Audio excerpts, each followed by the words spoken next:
Dati-rati ay sobrang ganda ng ating kalikasan. Mapagmamasdan pa ang kaluntian ng mga kagubatan. Yeah, I know that nature is pretty. You can even feel it and see. The nature has its harmony that make us really happy. Ngunit ano ang nangyari? Hindi man lang nagsisi. Halos walang nangyayari sa ating ginagawa. Ang pagkasira ng kalikasan na kay ganda noon. Pero ngayon, ano ang nangyari? Kanino isisisi ang lahat? Ang kalikasan ay ating ingatan dahil ito ay kayamanan. Mahalin natin at pagyamanin para tayo'y umunladin. Kung tayo'y magpapabaya ngayon, ano ang mangyayari kung ganon?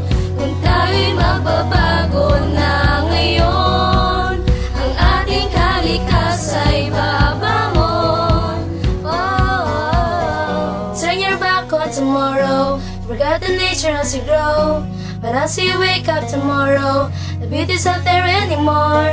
We can't expect that it's too late. No, we should give it a try.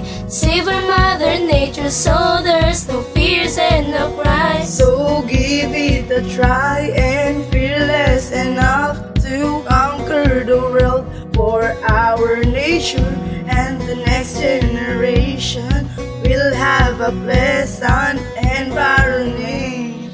Ang kalikasan ay ating ingatan dahil ito ay kayamanan.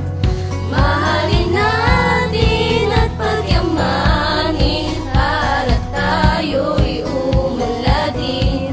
Kung tayo'y magpapabaya ngayon, ano ang mangyayari kung ganon?